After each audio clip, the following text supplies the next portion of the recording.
Alright, if I'm a little bit too loud and you need me to turn it down, go ahead and give me a thumbs down. Alright, probably this is the last time we're going to play Heads Up, 7 Up. If you guys are ready to rock and roll, go see some amazing animals, go ahead and give me a thumbs up.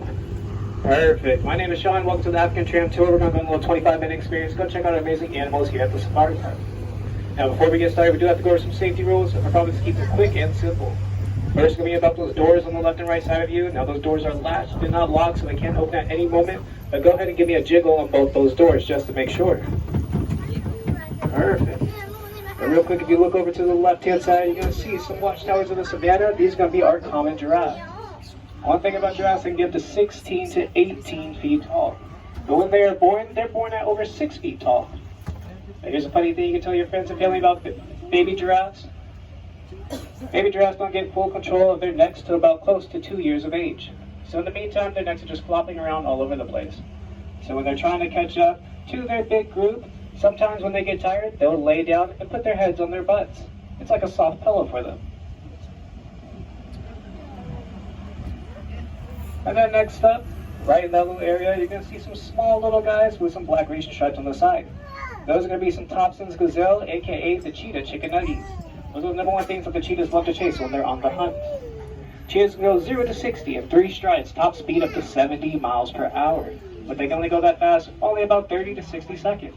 Anything past that, they run risk of overheating. But as for those little guys, they can go about 40 miles per hour, and they can maintain that speed all the way up to 5 minutes. And then next up, if you look down below, you probably can see some big boulders hanging out underneath that tree. Well, if I told you those aren't boulders, those are going to be our southern white rhinos. They can weigh up to 5,000 to 6,000 pounds. The one thing about southern white rhinos, that big horn you see on top of their heads, that's actually going to be the same stuff that's made out of our fingernails and our hair. It's actually ivory and keratin, but theirs is all clumped together and located right in front of their noses. And then right in front of us is actually going to be some Cape buffalo. I'll talk about some more of them when we get up ahead. On the right, you're going to see our flamboyant flock, our greater flamingos, hanging out in the salt marsh. They can get over 6 feet tall, but you can tell that they're solid white all around instead of that bright pink. That white coloration actually helps them cool off, especially in the burning temperatures out in Africa that can reach over 118 degrees. Those guys even know to even tiptoe into boiling hot water. If you ever made coffee or tea before, you know exactly how that feels. But right now we're going to pass by these gates. These are the first gates right into conservation. One's going to be located here at the San Diego Zoo Safari Park, and the second's going to be located downtown at the San Diego Zoo. The one thing about those gates, they should remind you of a very particular movie, especially with some dinosaurs in it. If you guessed it, Jurassic Park, you are correct. Because believe it or not, Steven Spielberg sent his design team along with his film crew here to the San Diego Zoo Safari Park, back when we were called the Wild Animal Park, and modeled the whole movies after us. To the way we open and close our gates, all the way down to where we have our animals in our field. Now, we are name dropped over 25 times throughout the franchise, and even in the end credits, it says thank you to the Wild Animal Park, because without you guys, we won't be able to do this movie. But if you look over to the right, you even have just one lonely southern white rhino hanging out in the Nikita Khan Rhino Rescue Center.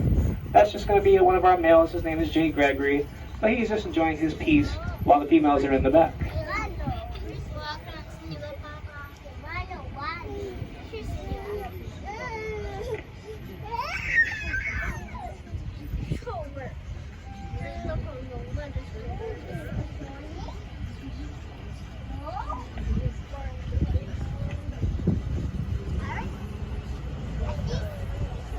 Now, if you look over to the left-hand side, this is going to be a sneak peek right into our South African habitat. If you were to go to Africa right now, this is pretty much what you'll kind of see. A lot of dirt hills and mounds, followed by some trees with little pockets of shade, as well as some medium to big body sizes of water. Now, we give our animals here the choice and control whether they want to take a dip into the pool or to hang out underneath the shade. It looks like nobody's having a pool party today, so let's head on over to the other side and see what they're up about.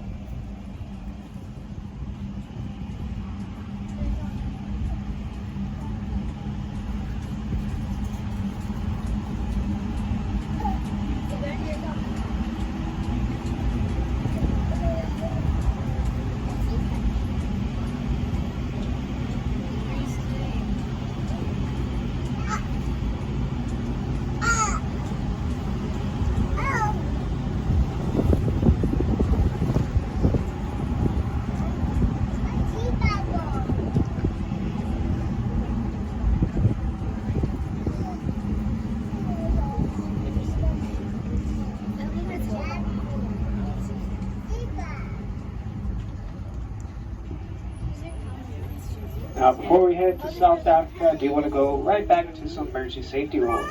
For the folks in the back, if you look right above your heads, you're going to see some yellow strips. There's going to be some emergency strips. If there's an emergency, I need you to press that strip. If there's not an emergency, for example, if a hat, purse, or phone falls off the tram, that's not going to be an emergency. But we will do our best to get that item back to you, but I will still keep on moving. So the folks right behind me, you'll notice there are no emergency strips, but that's okay. All you have to do is just to wave at me or to tap on the glass to get my attention. But since that is done, over on the right-hand side, you even have our birds hanging out on the march. In the back right, you even have those birds with those big bills, as well as that big body and that white coloration all around. Those are going to be our greater pelicans. One thing about greater pelicans is they have a 6 to 7 foot wingspan, but they can weigh up to 22 to 25 pounds. And then next door to them, you're going to see some birds with some bald heads, some sharp beaks, as well as some sharp talons. Those are going to be our vulture species. We have two different types. The ones with the brown coloration that goes up to their necks, those are going to be our lapid-faced vultures. And then off to the side with the black and white, those are our repels vultures, or the Dalmatian. Now you may ask yourself, why do we have some vultures hanging out with pelicans, or the vultures try to eat the pelicans? Believe it or not, no. Vultures are known as the cleanup crew out in the wild, so they only want to feast off the decaying animals or the ones that reach their expiration date. As for the pelicans, they love to eat fish, especially the ones that fall off that waterfall.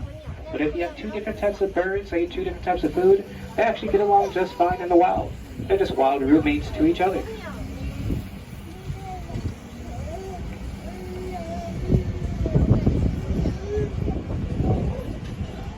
But over here on the right, these guys with the tan coloration on top, the white underbelly, you're looking at something called Soemmerring's gazelle. Now these Soemmerring's gazelle are browsing type animals, so they only want to reach for low-hanging tree branches with some leaves just to get some fruit as well as some vines. These guys are known to stand up on their back legs, and they can reach all the way up to 6'5" in the air. But you're looking at both some males and females, because both the males and females have horns. The one thing about the Soemmerring's gazelle, they communicate with each other just by wagging their itty-bitty tails on their butts. If you wave at them, they'll actually wave at you back with their tails. That's how they communicate. In case, if there is danger, they say, hey, it's time to get up and move. But up ahead, we're going to see some more browsing type animals, especially some ones with some long necks.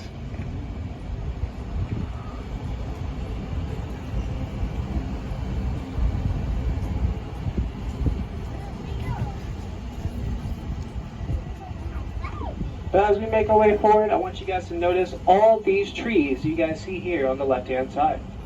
These trees look like they're trimmed or cut at a nice, perfect angle. Now, if I told you we do not have any gardeners or any arborists or any horticulture team that goes out and do these trimmings, our natural cutters, the Masai giraffes that you see up ahead, they do just that. They use their long necks as well as their long prehensile tongue to grab whatever they can find up top, pull it on down, and enjoy a nice little snack.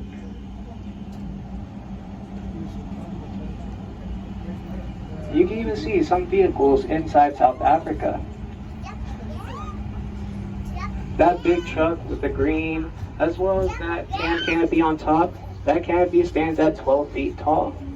So this just goes to show how big a giraffe can get.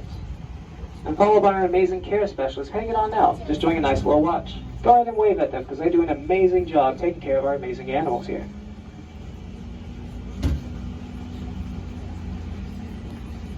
But the moment everyone's been waiting for is actually going to be these guys, the Masai giraffes. They can get up to 16 to 18 feet tall. What stands out is going to be their long necks. Giraffes have the same amount of vertebrae as us humans do in our own necks, and that's 7.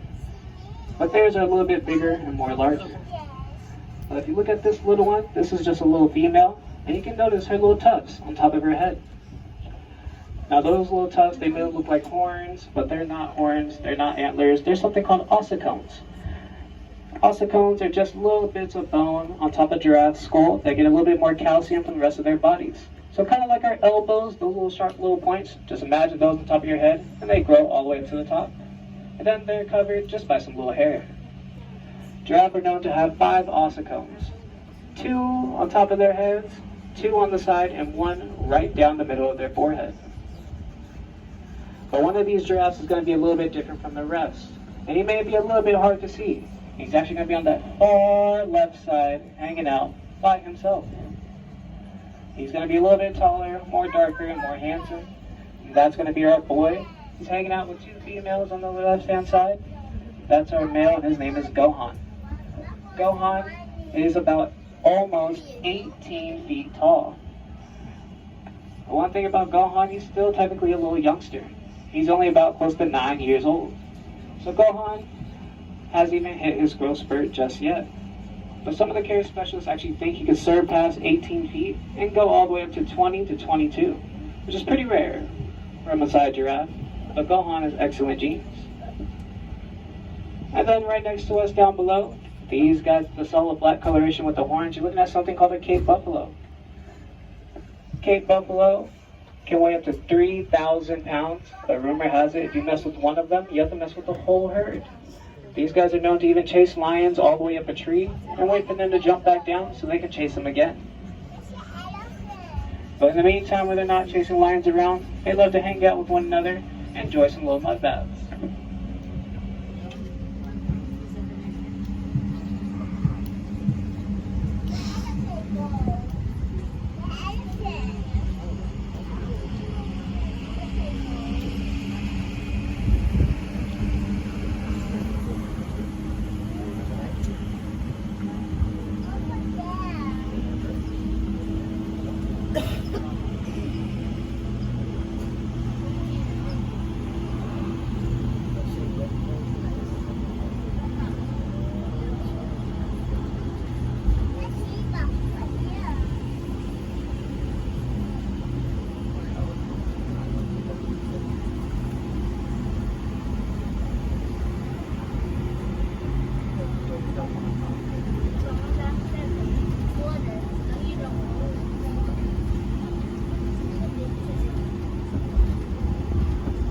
That color actually helps them blend in, especially with the tall green grass out in Africa, or as well as their environment. And the reason behind that is because all predator species, whether it be a lion, hyena, or cheetah, they're known to be red-green colorblind.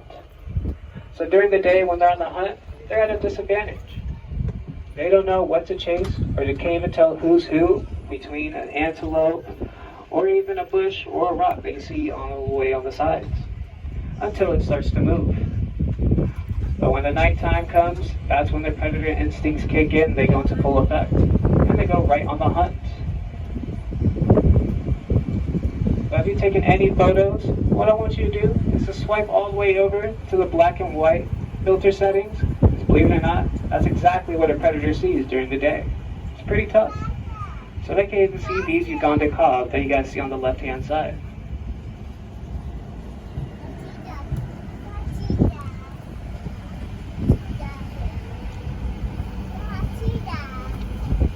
Or even these guys with the horns. You're looking at a Roan antelope. Roan antelope, they use their long, curvy horns to defend off predators as well as sparring with one another. But what definitely does stand out is actually going to be those markings on their face. That's something called a threat mask. Lines up perfectly to their eyes, all the way to their horns, so they look more intimidating than what they actually are. You see that threat mask actually all the time. Especially if you're into watching sports, or if you play sports, if you're an athlete like baseball and football players. It's exactly like that eye black.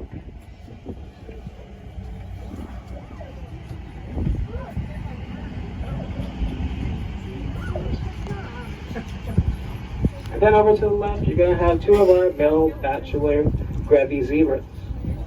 Our Grevy zebras are just a little bit shy, but that's okay. If you can see them, they're doing a good job. Now these Grevy zebras you see, they're one of the largest zebra species out in Africa, but have the thinnest stripes. So each stripe on the zebra is different from one another.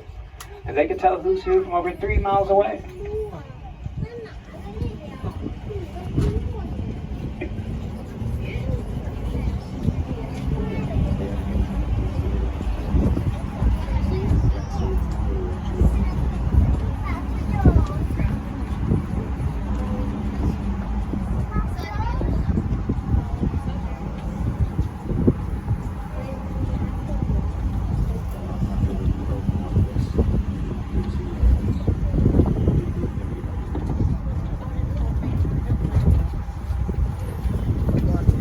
As you make this turn right here, you're going to see Even Gohan hanging out with his lady friend underneath the tree, as well as these animals with the long horns and that white to pearl coloration on their bodies. Now what you're looking at is something called a South African Gemsbok or the South African Oryx. One thing about the Gemsbok, if you look at them from the side, it looks like they only have one horn. What if I told you these guys actually started the rumors of the unicorn? Gemsbok are known to hang out in altitudes all the way up to 700 to 800 feet in the air. That's where airplanes and jets take off. But a lot of tribes and villages, when they'll go out to do some gathering for some food, they would see these guys on the very tippy tops of the mountains, see them from the side, come back down, tell their friends and family, hey, I think I just saw an animal with one horn. I think I just saw a unicorn. But it just turned out to be the Gemsbok. Now the Gemsbok also have that threat mask that lines up perfectly on their face, covering their eyes as well as through their horns. But here's something pretty cool that you can tell your friends and family about the Gemsbok. These guys are known to go throughout their entire lifespan without drinking any water. The only water they need to consume is licking the dew and mist off each other early in the mornings, as well as the small plants down below. If they see a big pool of water, kind of like what you have in your backyard or your friend's backyard, they refuse to drink it. But to compare that to us humans, that's like drinking one water bottle every 6 to 7 months. Talk about a save on your water bill right there. But I don't recommend trying it out.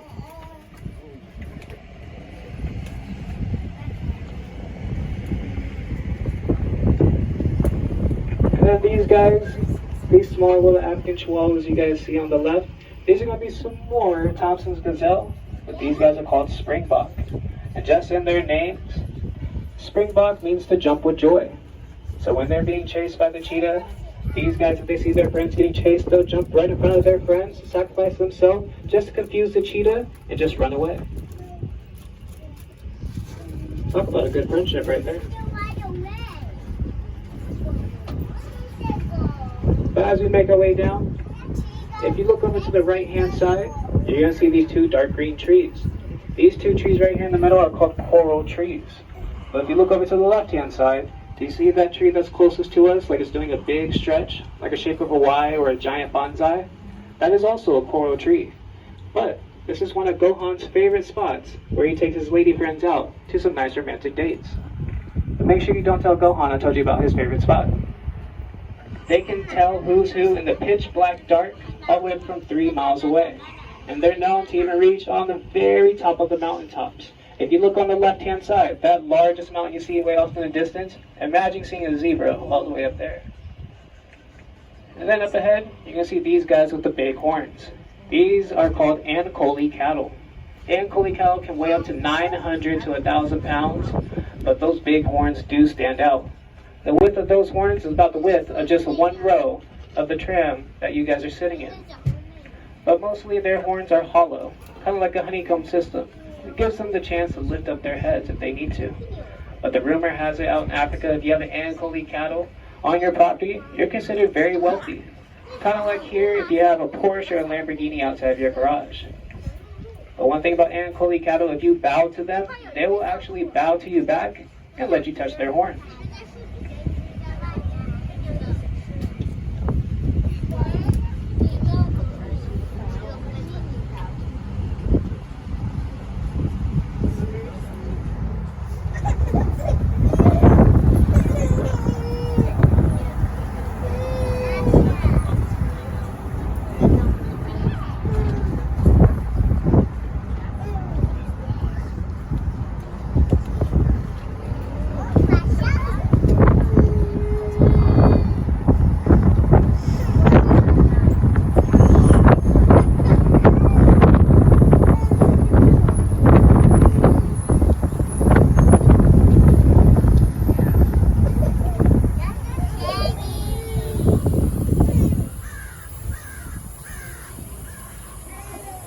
Now as we head back over to East Africa, one thing I do want to point out is actually going to be this hill you see on the right-hand side.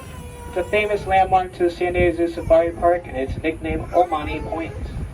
Because back in the 1970s, San Diego Zoo Safari Park actually started off as a breeding facility for the San Diego Zoo that's located downtown San Diego. During that time, we were called the Wild Animal Park, and we were only 100 acres. We were pretty small.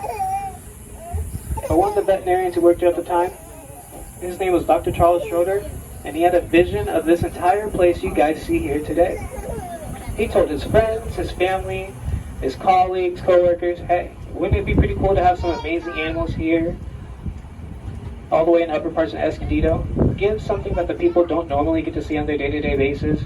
I'm talking about lions on this side, rhinos, giraffes, gorillas in the back, elephants, wildebeest, and everything in between. But some of his friends, family, and co-workers, they told him that he was crazy, and nobody in their right mind would want to come all the way up here to go see some random animals. But a few years passed, and we opened up to 1972, and everybody showed up, including the news crew. So much, in fact, that the word got around and news started to spread.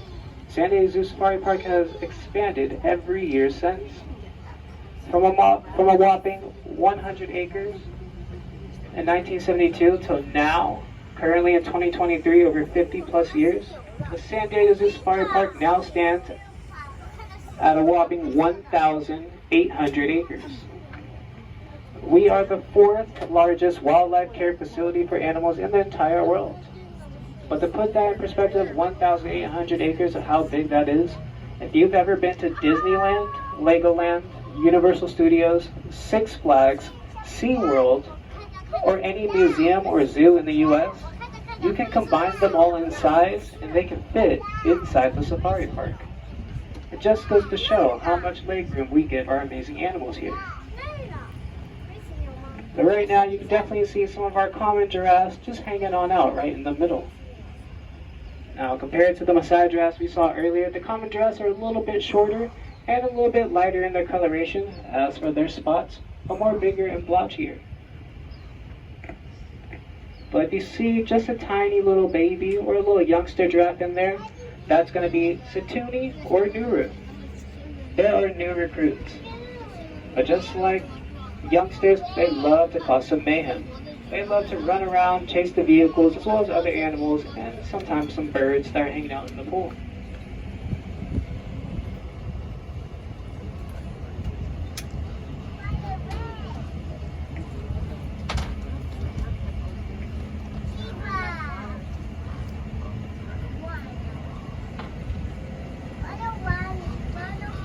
But if you guys want to check out more of East Africa, I definitely recommend heading on up to the restaurant that's going to be located on top of this hill on the right-hand side.